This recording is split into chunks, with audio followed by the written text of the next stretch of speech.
ఈరోజు మనం చాలా సింపుల్గా ఈజీగా చేసుకునే సేమియా ఉప్మా చేసుకుందామండి. బాండీ పెట్టి ఆయిల్ వేసానండి.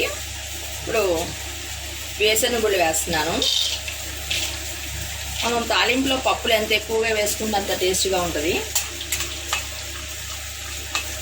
కొంచెం ఫ్రై అవనివ్వాలి. వేరుశనగలు కొంచెం వేగాయి. ఇప్పుడు పచ్చిశనగపప్పు వేస్తున్నాను.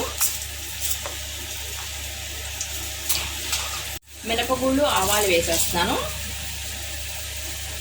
మొత్తం అన్ని ఫ్రై అవనివ్వాలి. ఈ సేమియా ఉప్మా బ్రేక్ఫాస్ట్కైనా డిన్నర్కైనా బెస్ట్ ఆప్షన్ అండి. ఇది పిల్లలు బ్యాచిలర్స్ ఎవరైనా చాలా ఈజీగా చేసుకోగలుగుతారు. నేను ఒక పెద్ద ఆనియన్ తీసుకున్నాను, ఒక 4 పచ్చిమిరపకాయలు, ఒక 2 ఇంచుల అల్లం తీసుకున్నాను, కాస్త కరివేపాకు. ఇప్పుడు పప్పులు ఫ్రై అయినాయండి. ఆనియన్స్ వేస్తున్నాను, పచ్చిమిరపకాయలు కూడా వేసేస్తాను. అల్లం కరివేపాకు కూడా వేసి బాగా వేగనివ్వాలి. ఈ సేమియా రోస్టెడ్ సేమియా అండి, బ్రౌన్ కలర్లో ఉంది కదా, ఇది ఆట.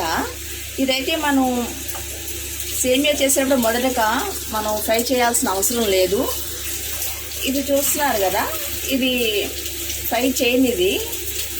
ఈ సేమియా మైదాతో తయారు చేసిన సేమియా. ఇదైతే ఫ్రై చేయాలండి, కొంచెం వితౌట్ ఆయిల్ కానీ కాస్త నెయ్యి వేసి కానీ ఫ్రై చేసుకుని సేమియా ఉప్మా చేస్తే బాగుంటుంది. ఫ్రై అయిందండి. నేను నీళ్లు వేస్తున్నాను. ఇది ఒక గ్లాసు సేమియా తీసుకుని 1 వాటర్ సరిపోతుంది. టేస్ట్కి సరిపోయిన సాల్ట్ వేస్తున్నాను. మూత పెట్టేసి ఎసరు బాయిల్ అవనివ్వాలండి. ఎసరు బాయిల్ అవుతుందండి. మనం సేమియా దానిలో వేసేద్దాం.